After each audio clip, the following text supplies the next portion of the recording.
जो लोग इंस्टा पे जेंसी के नो वुमेन्स also ये एक टर्म है आई थिंक फरक नो या सो आई एम तो गर्ल्स यहाँ पर रिसोर्सेज पहुँच भी नहीं पाती है, वो बच्चियाँ पढ़ भी पाती है या नहीं, यू डोंट नो।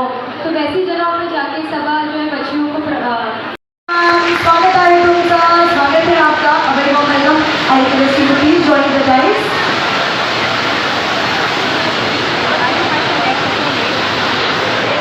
मैडम, आज MSP फाउंडेशन की तरफ से महिला गाइडेंस प्रोग्राम रखा गया जिसमें क्वेश्चन आंसर किए गए। क्या कहेंगे मैडम आज के प्रोग्राम को लेकर के? बहुत बढ़िया प्रोग्राम था, आप भी तो थे पहले से ही। सिर्फ थोड़ा सा ऐसा हुआ कि सुप्रिया सुलेताई नहीं आ पाई क्योंकि वो जहाँ से निकली थी वहाँ से उनको 2-2.5 घंटा दिखा रहा था गूगल पर। हमने सबने स्वरा भास्कर जी को भी सुना, उनके अच्छे विचार सुने, थोड़ा सेक्युलर बातें हुई। बच्चों ने जो उनके जहन में था लड़कियों के वो भी उन्होंने पूछा, बहुत अलग तरीके के सवाल किए। So in all it was a good effort and good try and good program by Marziya और उसकी टीम की तरफ से। मैडम, इतनी बारिश के बावजूद प्रोग्राम सफलतापूर्वक संपन्न हुआ, उसके लिए मर्जिया के लिए 2 शब्द क्या कहेंगे? अभी मैंने बोला ना कि इट्स आर सक्सेस ऑब्वियसली, क्योंकि उन्होंने मेहनत की है, उन्होंने और उनकी टीम ने बहुत मेहनत की है and I congratulate for that. Madam, आपके जो भाषण में अमित शाह जी का भी जिक्र किया गया, उन्होंने आंदोलन जो करने वाले हैं उनके खिलाफ भी कुछ बयान दिया गया, क्या बयान दिया? मैंने अभी पढ़ा है कि उन्होंने ऐसे बोला कि किसान आंदोलन करते हैं, मराठा वो मनोज जरांगे जी अभी आंदोलन पे बैठे हैं रिजर्वेशन के चलते। तो उन्होंने जब बीजेपी के उनके कार्यकर्ताओं को संबोधित किया तो उन्होंने कहा कि आंदोलन की आप फिक्र ना करो, हमें आंदोलन we know how to take care of the agitations. लड़की ने सवाल किया था कि हिंदू कम्युनिटी से मुस्लिम एरिया में रहती है तो सेफ महसूस करेगी। हाँ, एक तरफ तो देखिए मैं यही बोल रही हूँ कि जब से बीजेपी आई है पावर में तब से सिर्फ फेक नैरेटिव्स के जरिए ही वो लोग राज कर रहे हैं और हम लोग सोशल मीडिया हम पर इतना हावी हो गया है कि आजकल जो कुछ मुझे दिखाया जा रहा है उसी पे मैं विश्वास रखती हूँ। लेकिन ऐसे शहर यही मुंबई ही नहीं, बहुत से ऐसे इलाके हैं मुंबई में जहाँ पर सारे मज़हब के लोग बहुत ही भाईचारे से रहते हैं, अच्छी तरीके से रहते हैं। अभी भिवंडे में भी शायद उन्होंने कुछ करने की कोशिश की थी और जिस पुलिस अधिकारी ने दंगे होने से रोका उसको ट्रांसफ़र किया। सो आपके समझ में आ रहा होगा कि सरकार के गवर्नमेंट के दिमाग में क्या है। कुछ भी करके उनको एनी हाउ हुक और बैक क्रुक उनको सिर्फ दंगे करने हैं, क्योंकि अभी डेवलपमेंट के नाम पे बोलने के लिए उनके पास कुछ नहीं, रोज़गार के नाम पे वो कुछ दे नहीं सक रहे, महंगाई उनसे संभल नहीं रही, 15 लाख आने से रहे। तो अभी बाकी की चीज़ों को बंद करके 15 लाख से 1500 तक आ गए हैं फ़िलहाल। अभी दूसरा फिर भी मेरे ख्याल से उनका जो दूसरा जो आया नहीं है सेकेंड उनका हफ्ता। सो अभी उनके पास बचा क्या है तो दंगे करो। मैडम, सुप्रिया जी भी आने वाली थी, आ नहीं पाई, क्या करा? मैंने बोला अभी सबसे पहले मैंने बोला कि बारिश बहुत थी, वो जहाँ से आना चाहती थी वहाँ से 2-2.5 घंटे उनको लग जाते थे। हम लोग ने भी हम जब कार्निवल करते हैं स्ट्रीट कार्निवल तो उसमें भी हर वक्त ड्रग के खिलाफ कोई स्ट्रीट प्ले होता है या एक हमारा पूरा ये था कि से no to drugs.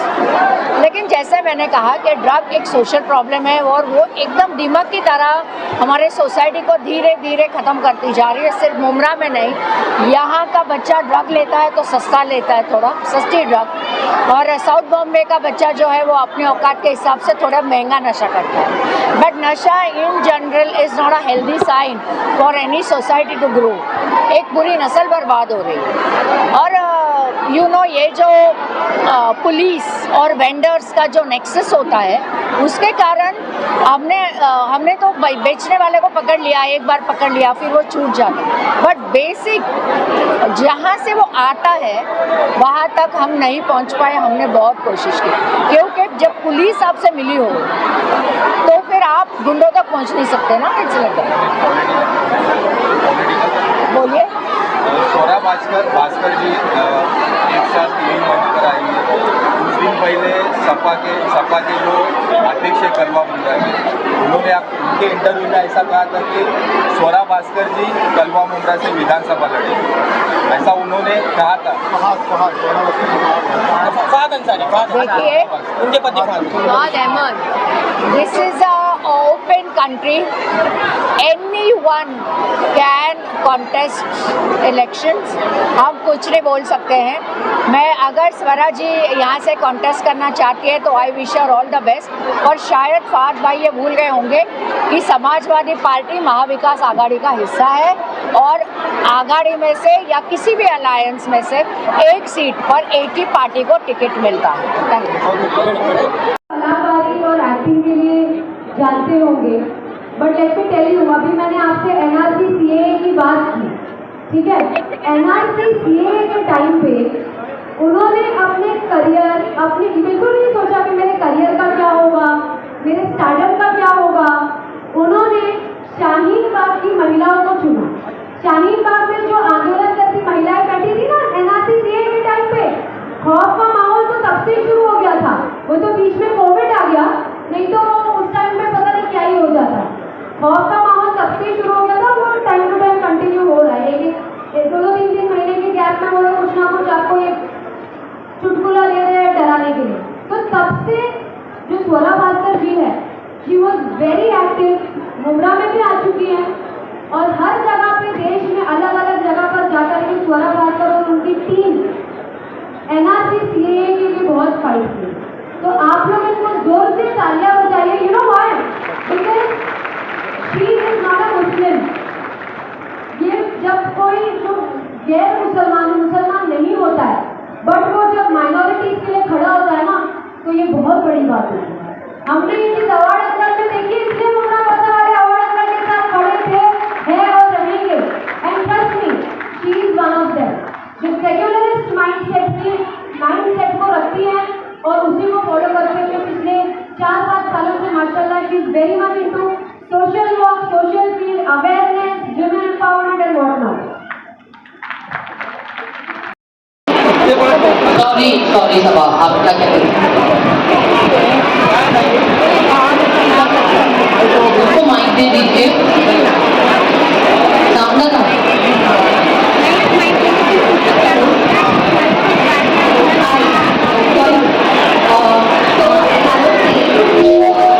Second time can't hear you.